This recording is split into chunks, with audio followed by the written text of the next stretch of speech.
BCJAC ఆధ్వర్యంలో నిర్వహిస్తున్నటువంటి media సమావేశంలో ఈ సమావేశానికి ముఖ్య అతిథిగా హాజరైనటువంటి తెలంగాణ బీసీల ఆశాజ్యోతి బీసీజేఏసీ తెలంగాణ చైర్మన్ మా పెద్దన్న దాట్ల శ్రీనివాస్ గౌడ్ గారు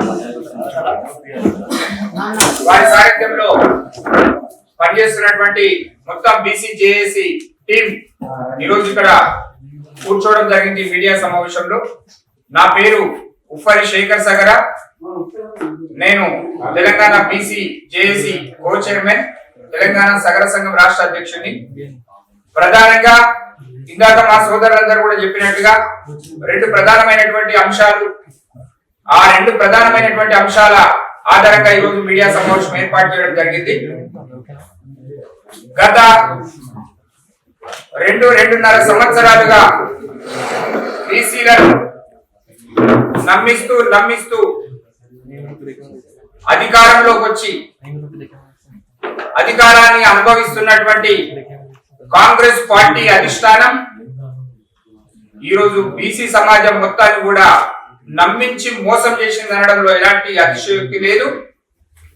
తెలంగాణలో ఉన్నటువంటి బీసీ సమాజం, ఈ బీసీ సమాజాన్ని మోసం చేసినటువంటి కాంగ్రెస్ పార్టీ తెలంగాణ బీసీ సమాజానికి ఏం సమాధానం చెప్పే రేపు షెడ్యూల్ విడుదల చేస్తుందో రాష్ట్ర ముఖ్యమంత్రి గారు, కాంగ్రెస్ పార్టీ అధినాయకులైనటువంటి రాహుల్ గాంధీ గారు ఈరోజు సమాధానం చెప్పాలి. మీరు ఏం చెప్పిండ్రు? అనేక సందర్భాలలో అసెంబ్లీలో చర్చ పెట్టిండ్రు, తీర్మానం చేసిండ్రు, బిల్లులు తీసుకొచ్చిండ్రు, ఖజానా నుంచి కోట్లాది రూపాయలు డబ్బు వెచ్చించి ఖర్చు చేసి కులగణన పేరుతోని, కుల సర్వే పేరుతోని ఒక డాటా తీసిండ్రు, డెడికేటెడ్ కమిషన్ ఏర్పాటు చేసి. ఫైనల్ గా మీరు ఇచ్చినటువంటి కామారెడ్డి డిక్లరేషన్ ఏదైతే ఉందో, కామారెడ్డి డిక్లరేషన్ కు మీ పార్టీ కట్టుబడి ఉందా లేదా? మీరు చెప్పవలసిన అవసరం లేదు, మీరు లేరనేది స్పష్టమైపోయింది. కామారెడ్డిలో కాంగ్రెస్ పార్టీ అధిష్టానం నిర్ణయం అని చెప్పి బీసీ డిక్లరేషన్ 42% రిజర్వేషన్లను స్థానిక సంస్థల ఎన్నికలతో పాటు విద్యా ఉద్యోగ రంగాలలో కాంగ్రెస్ పార్టీ అధికారంలోకి వస్తే మేము రిజర్వేషన్లను కల్పిస్తామని చెప్పేసి హామీ ఇచ్చినటువంటి కాంగ్రెస్ పార్టీ అధికారంలోకి వచ్చిన 2 సంవత్సరాలు పూర్తయినా కూడా ఆ హామీని నిలబెట్టుకోకపోవడమే కాకుండా బీసీలను మోసం చేస్తూ గ్రామ పంచాయతీ ఎన్నికలను పూర్తి చేయడంతో పాటు ఈరోజు మున్సిపల్ ఎన్నికలకు షెడ్యూల్ విడుదల చేయడానికి రంగం సిద్ధం చేసింది. ఈరోజు మేము అడుగుతా ఉన్నాం, కాంగ్రెస్ పార్టీ రాహుల్ గాంధీ గారు ఇచ్చినటువంటి మాట మాకు శిలా శాసనం అని చెప్పినటువంటి గౌరవ ముఖ్యమంత్రి రేవంత్ రెడ్డి గారు ఈ రాష్ట్రంలో 50% మించి 60% వరకు ఉన్నటువంటి బీసీలను ఏ రకంగా మోసం చేస్తూ మీ పార్టీ భవిష్యత్తు మనుగడ సాధిస్తుందని అనుకుంటున్నారు? మీరు సమాధానం చెప్పాలి. 2 విషయాలు మేము ఈ వేదిక నుంచి డిమాండ్ చేస్తా ఉన్నాం కాంగ్రెస్ పార్టీని. మీరు మున్సిపల్ ఎలక్షన్లకు వెళ్తున్నారు కదా, మీ మున్సిపల్ ఎలక్షన్లకు వెళ్ళేటువంటి సందర్భంలో బీసీల దగ్గరికి ఏ ముఖం పెట్టుకొని మీరు ఈరోజు ఓట్లు అడుగుతారు? మీరు రేపు మీడియా సమావేశం పెట్టి మీ పార్టీ పిసిసి ప్రెసిడెంట్ మా మహేష్ అన్న మాటను చెల్లనియకుండా దుర్మార్గంగా ఈ కాంగ్రెస్ పార్టీలో కొంతమంది నాయకులు వ్యవహరిస్తున్నారనేది స్పష్టమవుతుంది. కానీ ఇంకో విధంగా కాంగ్రెస్ పార్టీలో ఈరోజు అసెంబ్లీ చట్టసభలో ఉన్నటువంటి ఎమ్మెల్యేలు, ఎమ్మెల్సీలు, మా బీసీ సోదరులు ఈరోజు ఆలోచించాలి. 24 గంటలు 360 రోజులు 2.5 సంవత్సరాలుగా నిరంతరం పోరాటం చేస్తున్నటువంటి జాతుల శ్రీనివాస్ గౌడ్ గారి యొక్క సారథ్యంలో వేలాది మంది కార్యకర్తలు ఈ రోజు బీసీల పోరాటం చేస్తా ఉన్నారు. ఎవరి కోసం చేస్తున్నామయ్యా? మీ కళ్ళు కనబడతలేవా? మీరు ఎందుకు పోరాటం చేయరు అంటే మీ పార్టీ అధిష్టానాలు ఇచ్చినటువంటి బీపా మీద గెలిచిన సందర్భంలో మీరు మీ పదవుల కోసం పెదవులు మూసుకొని బీసీలుగా చెప్పుకోవడానికి మీకు సిగ్గు అనిపించట్లేదా? కనీసం మాట్లాడేటువంటి ఇంటర్నల్ సమావేశాల్లో ఒత్తిడి తీసుకొచ్చేటువంటి ప్రయత్నం కూడా మీరు చేయరా? రాహుల్ గాంధీ గారు కదా మీ ఇచ్చినటువంటి మాటకు కట్టుబడి ఉంటామని చెప్పింది మీరే కదా. స్వయాన ముఖ్యమంత్రి గారు అసెంబ్లీలో చెప్పారు కదా, ప్రకటించారు కదా, మేము స్థానిక సంస్థల ఎన్నికలకు 42% రిజర్వేషన్ తో పాటే వెళ్తాం, ఎంత కాలమైనా వెయిట్ చేస్తామని చెప్పింది స్వయాన గౌరవ ముఖ్యమంత్రి గారు కదా. మరి ఆ మాటను నిలబెట్టుకోకపోతే మా శాసన సభ స్థానాలలో మా నియోజకవర్గాల్లో మేము ఏ విధంగా రేపు ఎంపీటీసీ జెడ్పీటీసీ మున్సిపల్ ఎలక్షన్లలో ఓట్లు అడగాలని చెప్పి మీరు అడగకపోతారా? ఎవరి కోసం పోరాటం చేస్తున్నాం? రేపు రాజకీయంగా ఏదైనా ఫలితాలు వస్తే 42% రిజర్వేషన్లు అమలు జరిగితే మొట్టమొదట మీరే కదా లబ్ధి పొందాల్సింది, మీరే కదా మంత్రులు ముఖ్యమంత్రులు అయ్యేది.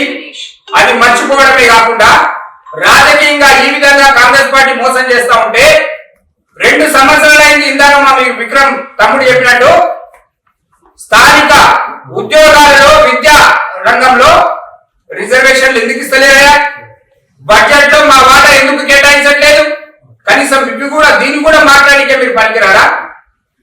ఒకవైపు కాంగ్రెస్ పార్టీ ఇచ్చిన మాటను నిలుపుకోకుండా ఇది మా చేతుల్లో లేదు, సెంట్రల్ గవర్నమెంట్ చెయ్యాలి, పార్లమెంట్ లో చట్టం చేయాలి అని చెప్పినటువంటి కాంగ్రెస్ పార్టీ నాయకులారా, మీ చేతుల్లో లేని హామీని ఈ తెలంగాణ బీసీ సమాజానికి మాట ఇచ్చి కామన్ డిక్లరేషన్ అధికారంలోకి వచ్చి ఈ రోజు మమ్మల్ని మోసం చేశారు. మీ చేతుల్లో లేని పవర్ లేనప్పుడు మీరు ఎందుకు మాట ఇచ్చారు? ఈరోజు మేము అడుగుతా ఉన్నాం, మీరు పోరాటం చేయండి. ఢిల్లీ కేంద్రంగా ట్రైన్లు పట్టుకొని మేము శ్రీరంగ సారథ్యంలో వేలాది మందిని దండయాత్ర చేయలేదా? మీరు వెంబడి బీసీ సమాజం మొత్తం కోట్ల మంది ఉన్నాం కదా, మీరు ఎందుకు పోరాటం చేస్తలేరు?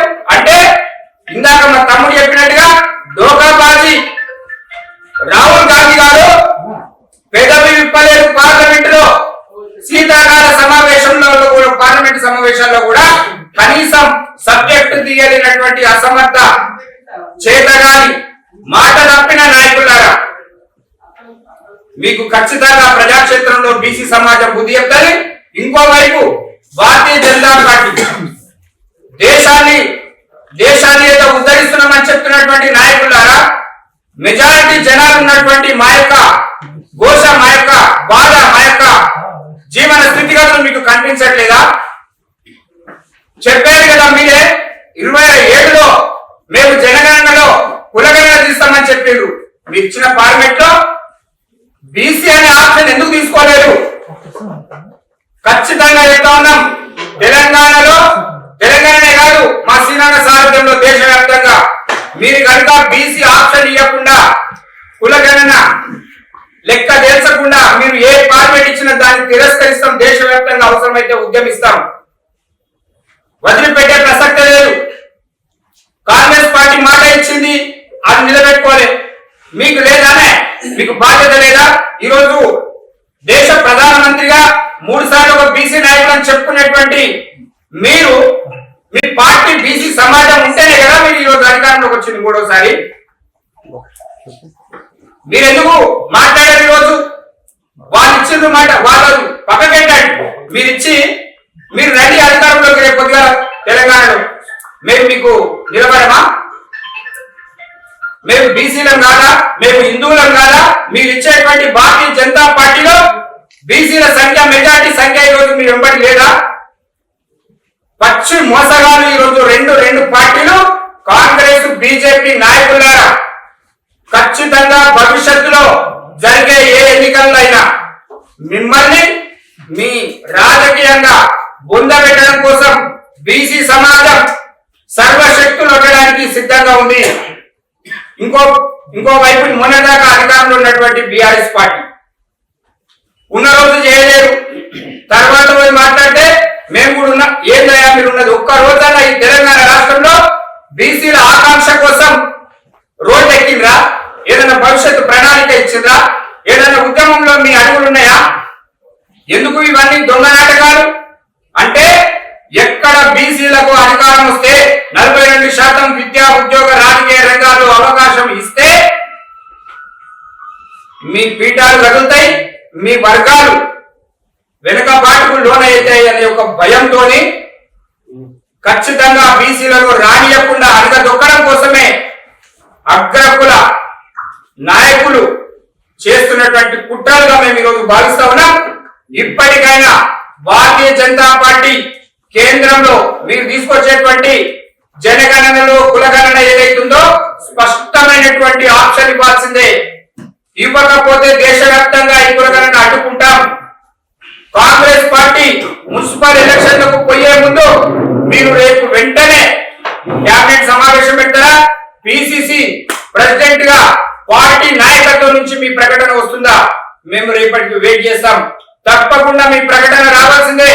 మేము ఇచ్చిన హామీలను తుంగలు దొక్కాం, మేము ఇచ్చిన మాటలు తప్పాము, మమ్మల్ని క్షమించండి, బీసీ సమాజానికి మేము క్షమాపణ కోరుతున్నామని చెప్పండి. లేదా ఇచ్చిన హామీని నిలబెట్టుకోవడం కోసం రేపు ఇవ్వబోయేటువంటి ఇస్తామని చెప్తున్నటువంటి షెడ్యూల్ ను ఆపండి. 42% రిజర్వేషన్ ప్రకటించిన తర్వాత అధికారికంగా చట్టబద్ధత ఇచ్చిన తర్వాతనే ఎన్నికలు పోవాలి. లేని పక్షంలో ప్రజాక్షేత్రంలో బీసీ సమాజం ఖచ్చితంగా ఈ 3 పార్టీలకు బుద్ధి చెప్పే విధంగా మా యొక్క కార్యాచరణ ఉంటుంది. మరొక మాట కూడా చెప్తా ఉన్నాను. గుంట నక్కలేక కొంతమంది నాయకులు మధ్యలో బీసీ ఉద్యమం ఏదైతే ఉందో దీన్ని చెరపడానికో లేకపోతే డిస్టర్బ్ చేయడానికో చాలా ప్రయత్నాలు చేస్తా ఉన్నారు. కొంతమంది నాయకులు కొన్ని రాజకీయ పార్టీల్లో ప్రాతినిధ్యం వహిస్తా ఉన్నారు. వాళ్ళు అక్కడ ఆ పార్టీల వరకు పరిమితం అయితే బాగుంటుంది. నిజాయితీగా నిబద్ధతతోని నికార్సుగా దేశవ్యాప్తంగా ఈరోజు ప్రత్యేకంగా తెలంగాణ ఆంధ్రప్రదేశ్ తెలుగు రాష్ట్రాల్లో ఒక ఉవ్వెత్తున ఉద్యమం తీసుకొచ్చినటువంటి మా